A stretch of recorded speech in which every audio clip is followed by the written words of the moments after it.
So growing up, my brothers and I, if we ever asked our parents for, and I don't know if you can chime in on this, George, but if we ever asked for brand name things like Nike or Levi's, I'm talking middle school.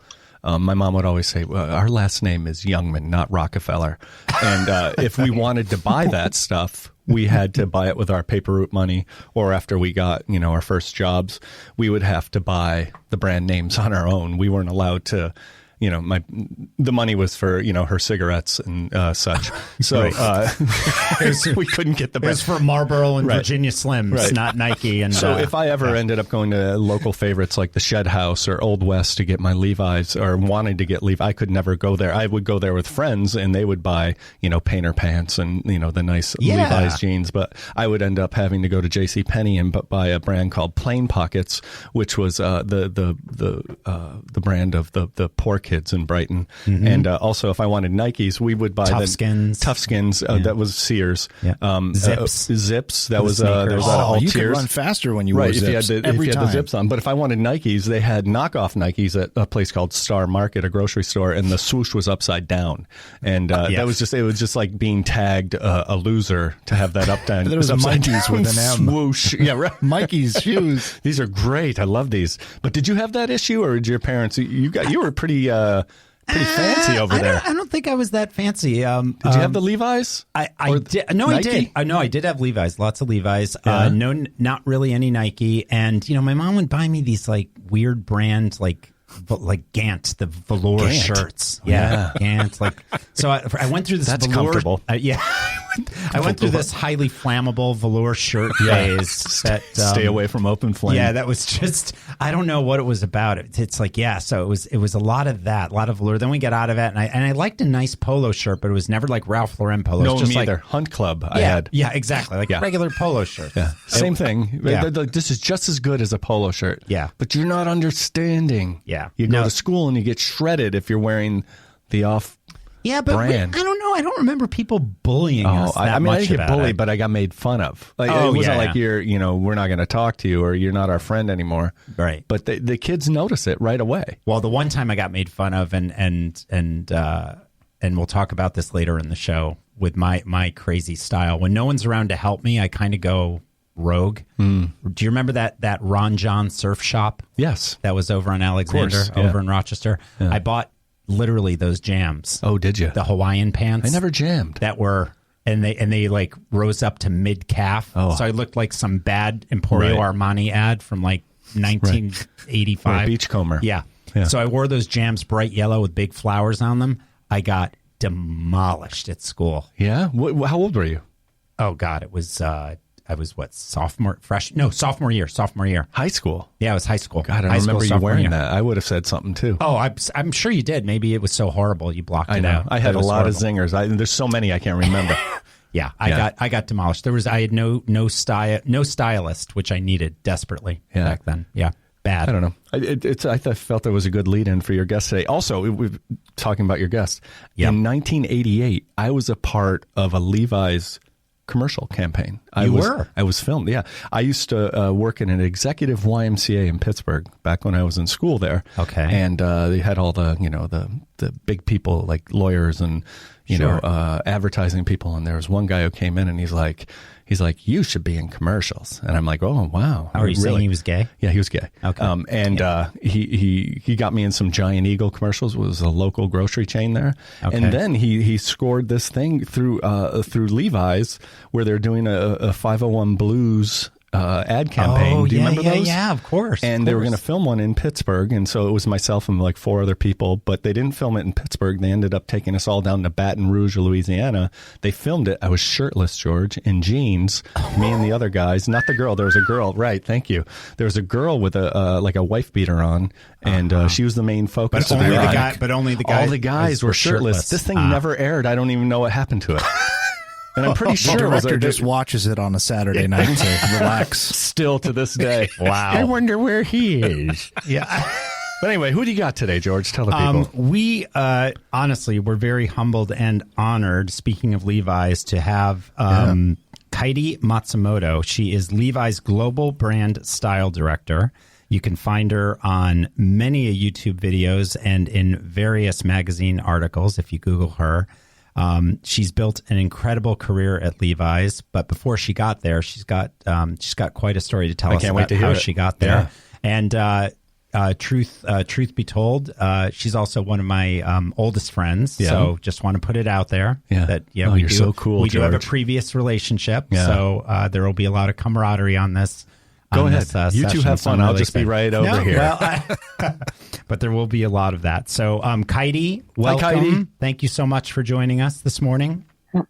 Hi, guys. Good morning. I'm calling from the West Coast. So yes. It's morning for me. Yes. So it's earlier morning for you, and we appreciate that. And thank you for taking the time out of your busy schedule to do this. I know you have a lot going on. No, thank you guys for having me. I'm excited to talk with you today. So I'm thinking before we get to the Levi's that so many people know. I mean, obviously it's one of the most popular American brands and a global brand. Why don't you start us off wherever you want on your journey to where you are today? Sure. Okay, we're going back in time. Yeah, let's go back in time. However far back you want to go. All right. Well, maybe I'll start with my fashion journey and where my love of fashion sort of was born. So I was the young girl in my early teenage years who collected Vogue and ID magazines and would plaster all of the editorials in my bedroom wall. So I just had, my walls were just covered with images of, the 90s supermodels and Kate Moss. And those were my icons of the day. And I love the fashion and I love the storytelling. So that's what really drew me to this industry. I didn't really know what I wanted to do from an early age. I just loved fashion. And, I toyed with various things like creative writing, and I went to college. I was kind of lost at that time without really any North Star. I just sort of, for me at that time, the social aspect was priority and partying and sort of that was the most exciting thing for me.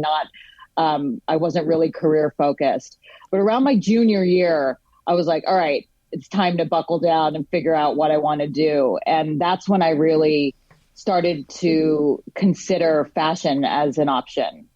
And I went to London and studied abroad for a semester at the American College in London. And I took a variety of classes at that time, from, fashion show production to, just history classes, fashion history, to design classes. And it was a really well-rounded sort of taste into the fashion world. And I just fell in love at that time. So that's when it's sort of the lightning bolt hit. And I was like, this is what I want to do.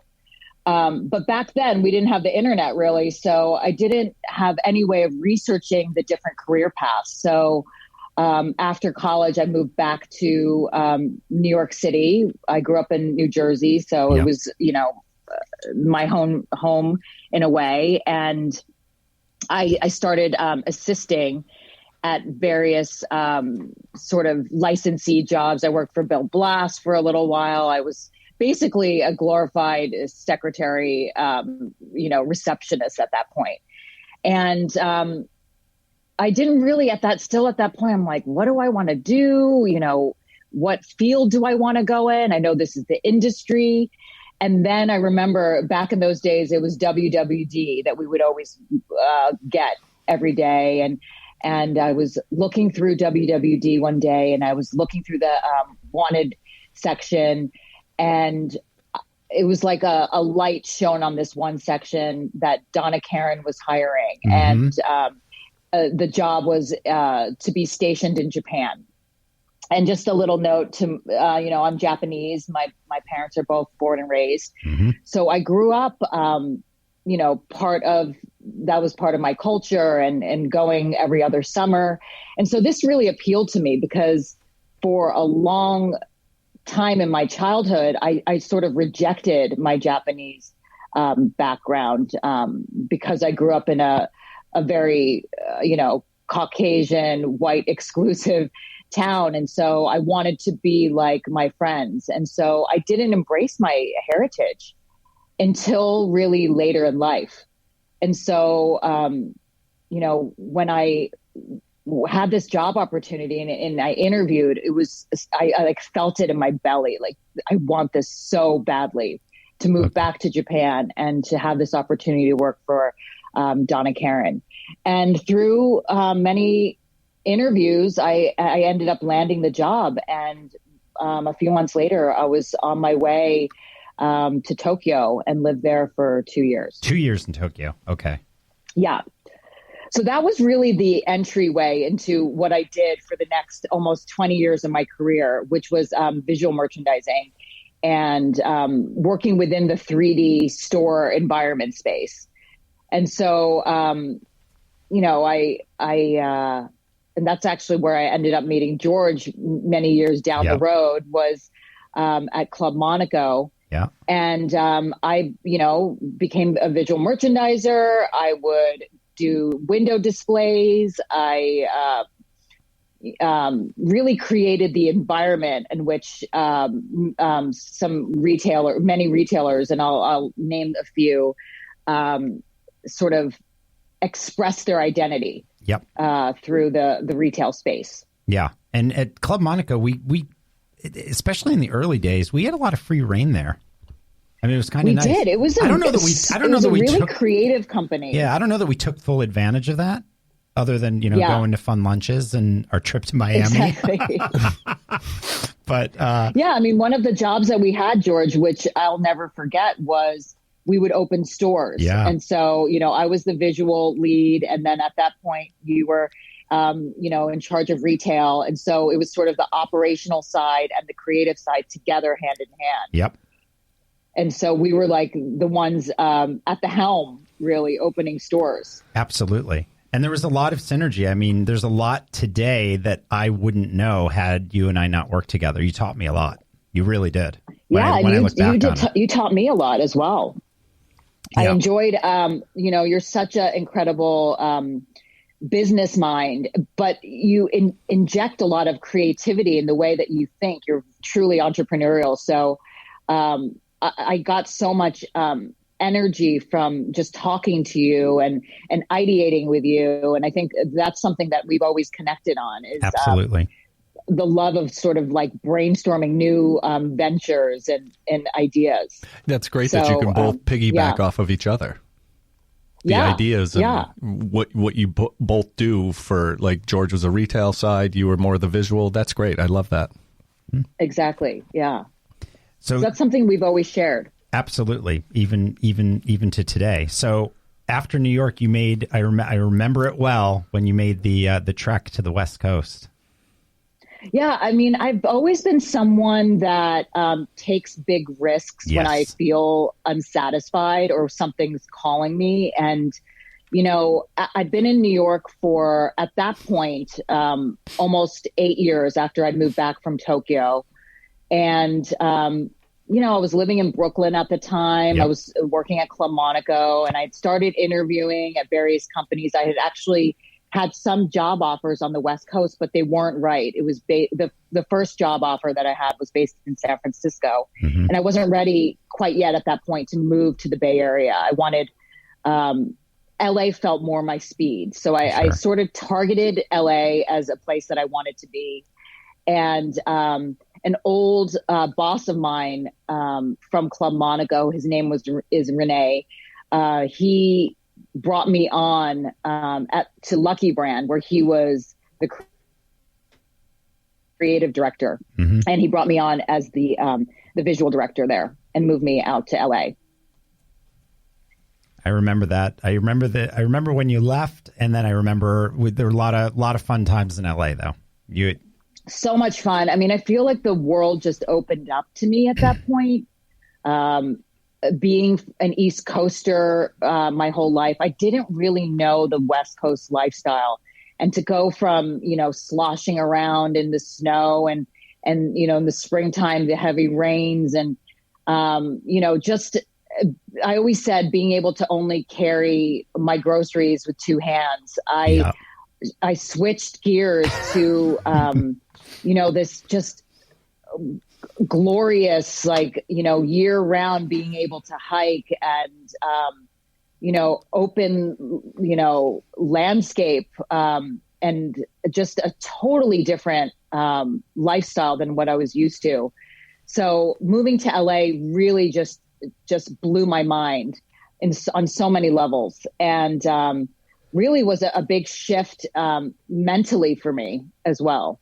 Oh yeah, and what I like is that what I love. One of the many things I love about you is that you take risks, but you also have this innate ability to just kind of adapt, but do it in a very authentic way. Like, some people go to LA. I mean, we all know them, whether it's LA or other cities. Like it's almost like the people that move to London and have an accent in 3 months. It just drives me nuts. It's like, it's like, wait, where did that come from? The worst. I was there for 2 years. I never came back with it. I would have murdered you. Yeah, exactly. Yeah. I would have been dead. So it's like, my first time going to visit Kaede in LA, it's like we go to she had this cool bungalow in Silver Lake, and it was just this because Kaede just has an innate sense of style. Okay. But it was still her style, but it fit in with the culture and the times of LA. And it's like, instead of wearing boots, it was all about cool hats, sun hats and sunglasses and accessories and all that.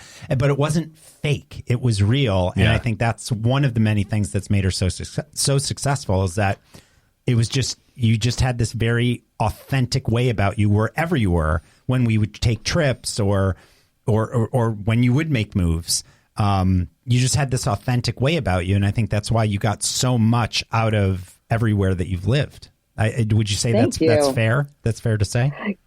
Yeah, I think I'm one of those people that when I get into something, I really throw myself into it. I'm quite passionate. So for me, LA was such a huge life change, and I really just sort of drank the Kool-Aid and the lifestyle. Yeah. I go 100% when I'm into something. And that for me, one of the reasons why I left New York, it was right after 9/11. Yep. And I think,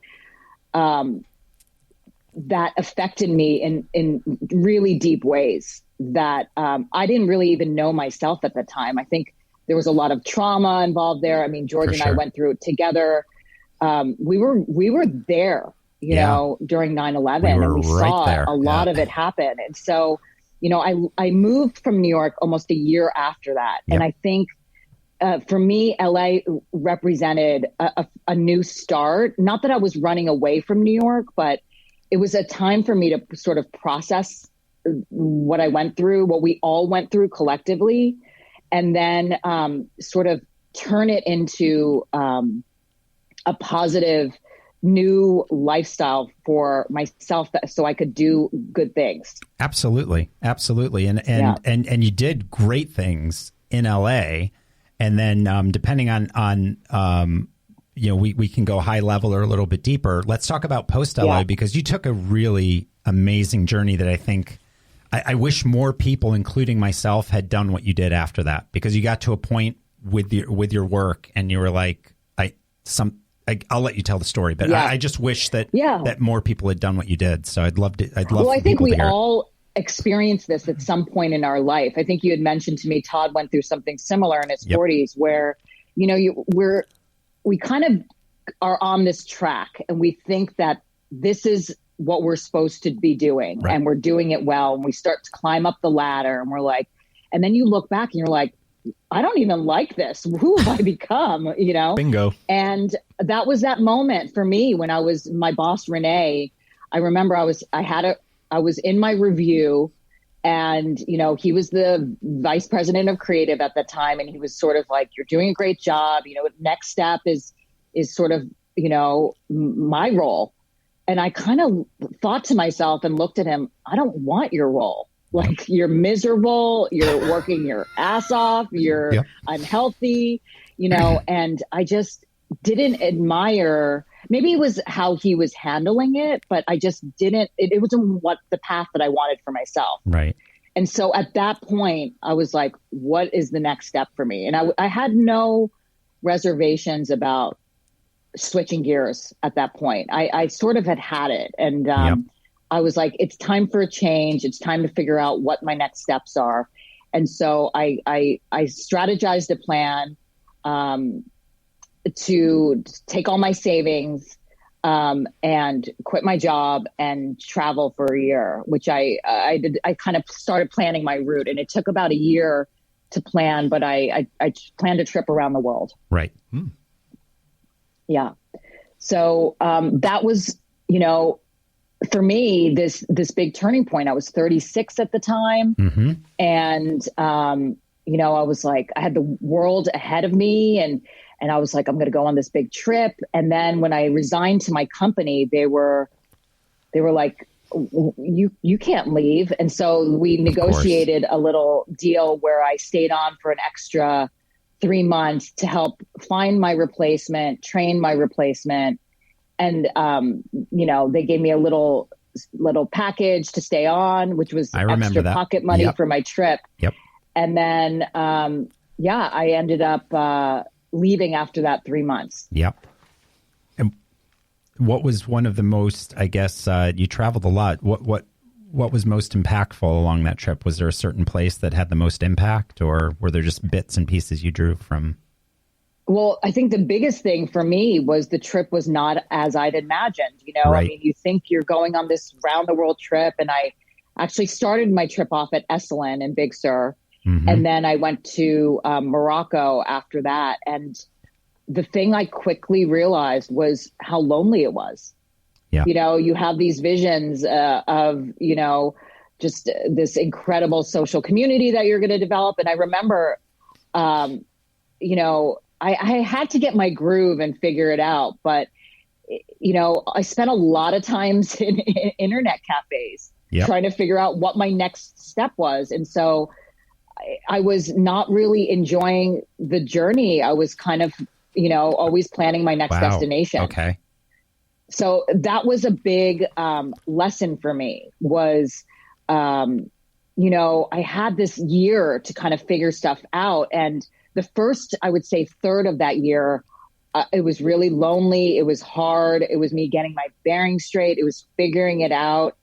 And then what I quickly, I think it was in Thailand. I was like, all right, it's time to buckle down and figure out, I want to learn stuff. I want to keep educating myself. And so what I decided to do is everywhere I went, I took a class. So I took a meditation class in Nepal. I took a weaving class in Laos. I actually really got into textile weaving and dyeing fabrics. And so I took several classes related to that. I took cooking classes. So I just started, learning things that interested me along my journey. Wow. Yeah. And again, I don't think many people do that. They just go and many people, if they felt lonely, you know what, they would have turned around. They just would have said, okay, I'll just go back to where I'm comfortable. But you kept pushing. Maybe, yeah. But I feel like this younger generation now, they're all about experiences. So in a way, I mean, maybe I have a young spirit. I feel like when I look at some of these younger, millennials and younger kids, I'm like, they're doing what I dreamed of doing. They're going on these experiential trips and, really submerging themselves in a culture and learning, which really is inspiring. Yeah, they are. The one advantage they have, though, is that they usually are going with a remote work type of situation, or they're blogging. I mean, social media wasn't anything when you were doing what you were doing. So there was a lot of other. That's where, it was all about internet cafes because not a lot of places had internet and blogs weren't a thing yet and Facebook wasn't a thing yet. So there wasn't this other community that could make you feel less alone. So in a way, you were kind of pioneering that. Yeah, that's very true. I mean, we didn't have all of that. So yeah, I think, I'm not naturally an extroverted person. I am more introverted, I would think, when I travel. That's another thing that I realized. Yeah. In my normal day-to-day life in Los Angeles, I was very social. But what I realized was a lot of that was fueled by alcohol and booze, So, once I, one of the things that I did on my journey was I cut back heavily on drinking. Yeah. And so I became much more introspective. And, the normal crutches that I had, like going out to a bar and meeting people, I that didn't exist for me. So, right. I just, the ways I met people were through like craft and other social means. Yep. So you're taking this journey. You eventually head back to the States. What led up to what led to Levi's? What was that pivot point where it's like, this is why I want to go to San Francisco and join this company? Because there's actually a big chunk of time after I came back from my trip, which I was. I'd love to hear. I was in a relationship, yep. And I met someone actually right prior to going on my trip, and so we decided to move back to New York together. Yep. To upstate New York, and that was an incredible growth and learning period for me. It was a really hard relationship in a lot of ways. Yeah. We were extremely isolated, and, we did fight a lot, but we had this wonderful, enriching relationship where, my ex was a big meditation practitioner. Mm-hmm. And so I really, really feel like he was such a teacher to me in a lot of ways and taught me the kind of relationship I didn't want to be in, but also how to be patient. And, he's still a dear friend of mine because we went through so many hard times and growth together. But it was a really, really hard time. It was 2 years of a hard time in upstate New York. Yeah, no. And, you remember that, right, George? Yeah, I came up to visit a few times. Were they fighting? So at that time in my career, I was freelancing. Yep. And, I'd drive into the city from upstate and, work on various consulting projects. And I was still trying to find my footing at that point. I was like, do I really want to go back into corporate? Do I want to continue freelancing? And where I landed was, I still have some work I need to do on myself. Got it. And so after that 2-year period of freelancing, when my ex and I broke up, I went and lived at a meditation center in New Mexico for a year. Wow. Yeah. And so that was a huge pivot point for me. Yes. Where I really, I came out of a failed relationship, and it was this aha moment. At that point, I was 39 years old, and I was like, man, I've got to figure my shit out. I've got to figure out what kind of relationship I want to be in. I want to, stop choosing certain, like falling into the same patterns. Right. So I basically lived at a meditation center. I worked as a resident and supported a community, and it was a magical time. Yeah, you loved it. I remember the times we talked. You could feel it. You loved it. Yeah, it was such a wonderful time. I mean, as hard of a time as I was going through, because I'd come out of this failed relationship and was heartbroken. I was supported by this incredible spiritual community, and I had this quiet time to really focus on my own growth. And all these incredible Dharma teachers were coming to the center and giving workshops and retreats, and I got to sit in on all of them. So they were it was a magical time. Yeah, I do remember that. So you stayed, I think, a little bit over a year, right? And then it was about 14 months. Yep. And that's during that time, yep. It was the quiet and just being able to kind of clear away all the noise. And that's when I came to the conclusion that, this industry I love so much, because I found myself, I was at this retreat center, but then I would go back into my room and I would be, following all these designers and reading all these blogs. And I love fashion. I love the expressive nature of style and how one dresses and how it can make you feel a certain way. And so I was really drawn to, I've always been drawn to that and the fantasy and the storytelling aspect of that. And so I concluded, I'm like, this is the industry that I want. Is this the job that I want? Maybe not, but let's explore. So I already had relationships at Levi's. Yep. I interviewed there. I got a job as, again, in visual merchandising, and did that for about 2 or 3 years, I think it was. And during my time there, again, that feeling of, I don't know, this isn't the right job for me, kept coming up. And I saw a white space at Levi's. Yeah. And I felt like I could fill it. And so at that point, I pitched this idea to my boss of being the internal brand style director. And, I was doing a lot of the work already. So I had proven myself in a lot of ways. And he and I worked on the pitch together and crafted. So you did the job description, everything. You created this job. We did everything. Wow. We created this job out of scratch, and at a huge company.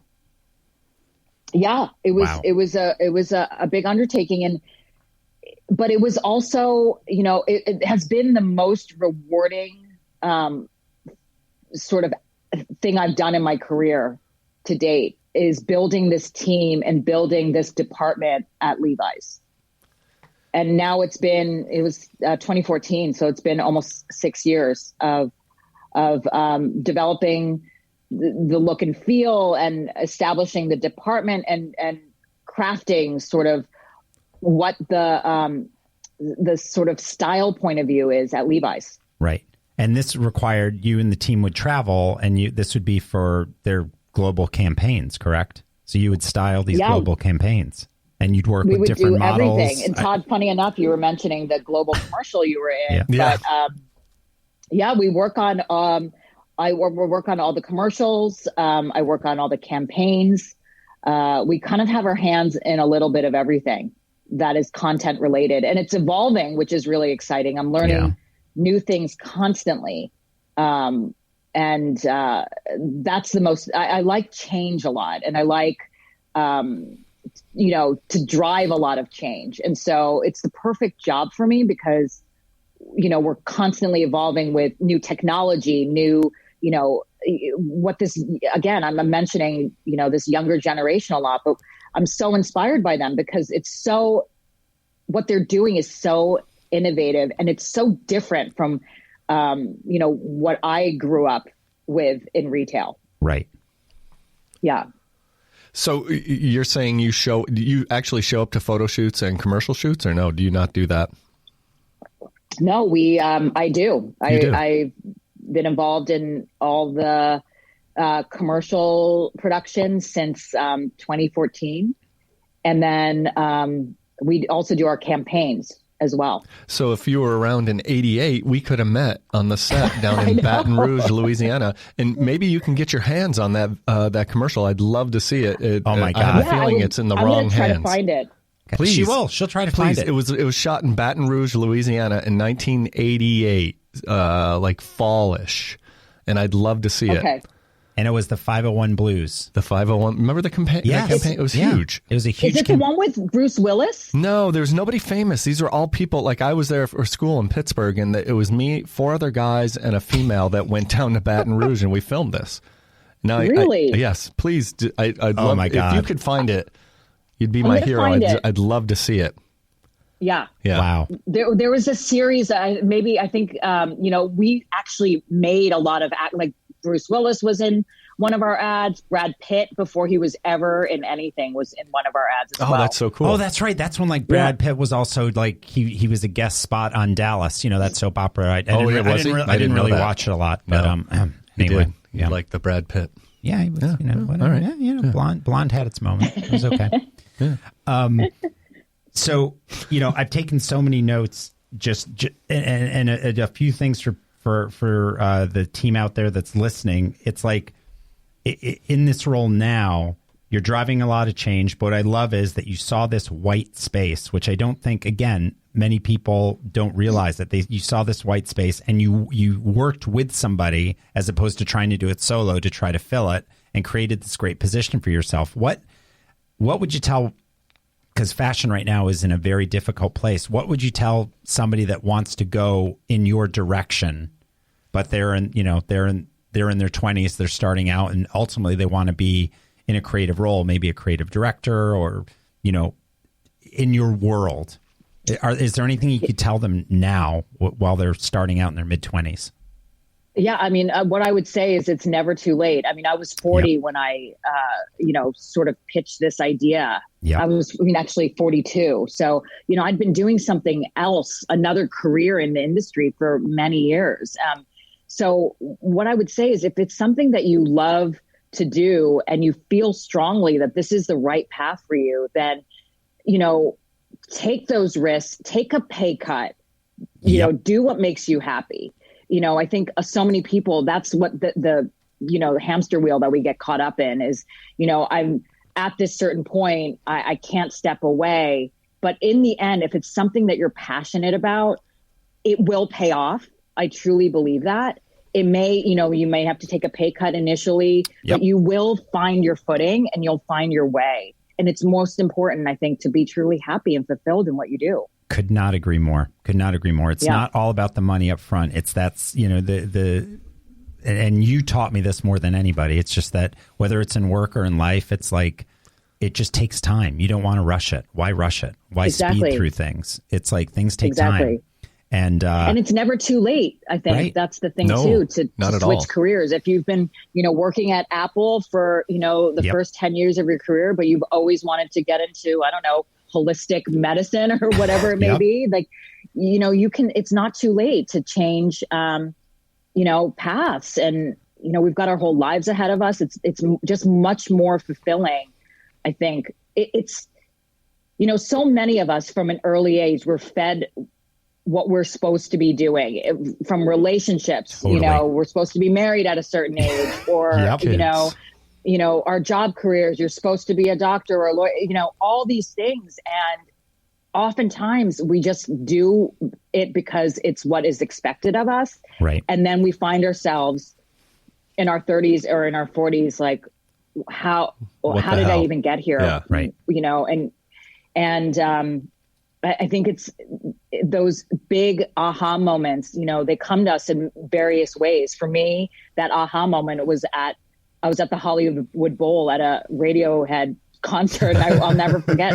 It was like the clouds opened and I was like, I don't want to be doing this anymore. Right. I don't like this job. I don't want to be doing it 10 years from now. So, I took a lot of risks, and my parents were probably like, what the hell is she doing? She's traveling and using all her savings to travel. But I needed that headspace. I needed to step away to show that I could stand on my own, and that my identity, which was so tied to that role and that job, it wasn't who I was. That was another thing I had to untangle, was that identity and that connection. And I feel it very much right now, which is, as I'm saying it, I'm like, I'm very, very much connected to being the Levi style director. So I think that's just a note to myself, like something I need to, work on. Right. I mean, we're constantly working on things, but you did a lot of the hard work. You did the hard work. Yeah. And to your point, I mean, talk about a pay cut. It's like, no, I just worked. I wanted to leave. I stayed an extra 3 months for the extra money, and you used that money to pursue what you needed to do for yourself. And it's a scary thing to do. And it's one of those things that I wish more people would do. Just work a little bit extra harder, or find a way to, get a little extra cash. It's not always easy. You might have to delay it a little bit, but eventually when you have it, then you go do it. Then you take those risks. You take, whether it's travel, whether it's starting something completely different, a new business, and you do what you can to again evolve yourself and build yourself internally. And I just wish more people would do that, because That's really right. What you've done. And so, yes, there's always going to be work, but you've done a lot of the hard work already. And let's be honest, you're in a great position now. You know, you feel connected with the work that you're doing. You're impacting an entire company. And through that, you're impacting, you know, I don't think it's too far to say you're impacting a generation around the globe. It's such it's such an impactful brand. And what you do, I think, impacts it affects a lot of people. It really does. That's right. I'm more than anything, I'm so proud to be working at Levi's. It's such an incredible company on so many levels. The leadership team there is, you know, through this year, especially how they're leading, and our CEO is incredible. I'm incredibly proud to be working there, and I've learned so much. And, the other thing is, you know, it's a kind company. Yes. That's what that really resonates with me. The people there are kind. The culture is very kind. And it's not without its frustrations. I mean, every company has its frustrations. I have to remind myself. But every office has dust in the corner. Yeah, like exactly. That. But I think, you know, the culture and the fact that I feel like we're all in this together, you know, me and my teammates, that is what drives so many of us. And I was going to say something, but of course it totally escaped me. No, that's okay. I'll think of it. I was going to say you're going through this right now, and I think you've already answered the question, but I was just going to say, what advice would you give to other people, whether they're fashion executives of other big companies, without giving away secrets, of course? From what you've just gone through the last year and how you just described things, like what type of advice could you give to people that are still in fashion? It's still very risky for some people, and I do think that there are some leaders in fashion that still aren't getting it. You know, maybe they haven't been as adaptive. I don't know if you just have any. If there was a smaller fashion company out there, what could you tell them? I mean, the thing that I would say is just listen to everyone. Just listen and listen to all levels. So you know, I think I came from this. You know, as I was kind of coming up the ranks, there was this hierarchy. Yeah. You know, and it was the senior creative person. It's all their voice and what we're doing for them. And I feel like now it's a more inclusive environment. Like I'm pulling ideas and inspiration from like my junior stylists, like all the people that are just I want to hear from them. I value what they have to say. And I think for me as a leader, that's really important, is to include others. And I think it's this, you know, this reverse bottoms up approach versus this top down, which is what I was used to. Right. No, absolutely. And I think there's a lot of companies that need to make that change. There's no question about it. I have a question for you. Yeah. Sure. How many years have you been with Levi's? 10 years. 10 years. How are you really up on the history of Levi's? I'm not one of the fanatic. I mean, I have people on my team and who I work with that know every little detail. Well, let me ask you this, and I could easily ask Google, but maybe you know. Was it true that Bing Crosby had a tuxedo made out of Levi's? Yes. It's true. Yes. I always thought that's right. Yeah, I thought somebody told me that. I thought, oh, that's BS. But that's true, huh? Yes. Do you guys have that, or does anybody have it? We actually recreated that. So Levi's Vintage Clothing is a line that recreates historical pieces from our history, from our past. And so at one point, a few years ago, they recreated the Bing Crosby suit. No, well, look at that. That's so cool. Yeah. I always thought it was I love it. like somebody trying to pull my leg. But also, do you guys do you have original Levi's from the 1800s, or are they long gone? No, we have what we call the vault, and that is we have a Levi's historian who basically collects archival pieces from, you know, many, many years ago. And so we have in our archives I believe it was a jean that was found in a mine from, it was like the oldest jean ever found. That's beyond cool. That is so cool. What's the significance of the rivets? So the rivets are to strengthen the where the seams. It's another way of additional way. I'm not explaining this well, but strengthening the denim in pressure points. Yeah. Yep. And you guys own the patent on that. Yes. That's so cool. Yeah. I know. Yeah. I think it's great. My plane pockets didn't have rivets. Yeah. See, they didn't have anything. There's nothing on the pockets. You know why? They're plain. Right. They were the plain. Well, I'm really interested in finding those bootleg Mikeys that you found. Oh, yeah. The Star Market back in the 80s. The Mikeys. We were styling. Just as long as Sue had her cigarettes, she was happy. I love it. And then, Kaede, as we wrap up, I'd love to ask this question of people that have had amazing careers and journeys. Sometimes we have folks that are just starting out, so it doesn't apply to them, but this definitely applies to especially the three of us in this room. I always like to ask, and there's no right answer, but it's literally around if someone was going to write your biography, is there any part you would like to rewrite? What would you rewrite? Or maybe there's nothing. Oh gosh, I have so many. I mean, the thing is, we all do, right? Yeah. As human beings, we all have things that we have that bring us shame and that we're embarrassed about, and we wouldn't be human if we didn't have that. So this has been terrific, and obviously you and I could talk all day. There's so much to go for through. Having me. Thank this you. Was great. Thank you for being nice on. To we meet loved you it. Too, Todd. Yeah, it was nice to meet you, Kaede. Yeah, I'm glad you guys could meet, and this was just such a great conversation. So we've been chatting with Kaede Matsumoto, Levi's global brand style director.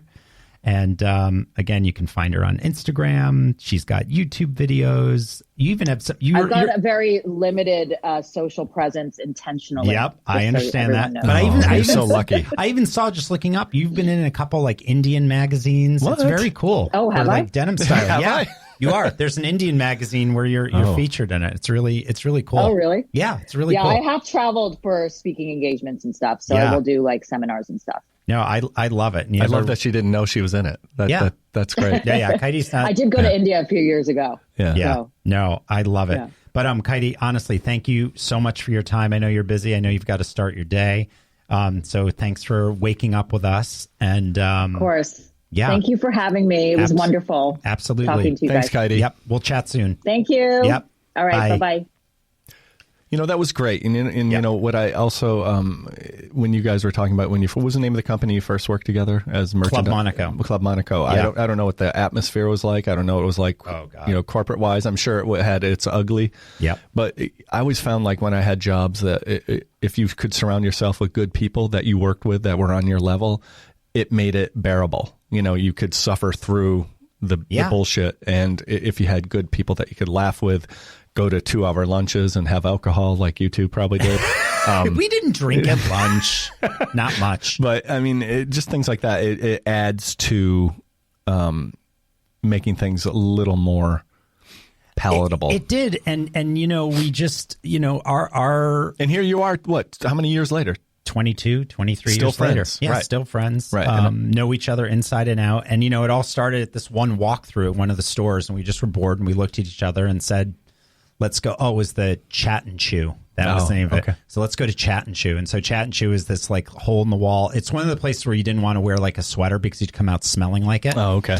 But it was right near a coffee shop on 5th and 16th. And we just went there and we had meatloaf and we just bonded. We were there for like 2 hours. We had like a ridiculously long lunch. We were so stuffed. Yeah, but it was a good meat. Like it was like you don't normally gourmet. go and have. You could tell this was the 90s because who nowadays goes and has meatloaf for lunch? There's people. There's people, but But this was probably really good. Yeah, it was really good, and then it just went from there. And we had this crazy trip to Miami to open a store. The store opening got delayed. It's like, well, it doesn't make sense to fly all the way back to New York. We might as well just stay in Miami for a week. So yeah, why not? So we did stuff like that, and that's where we just kind of bonded. But anyway, there were so many good notes out of that. Oh, definitely. I hope you guys listening, here are just a couple.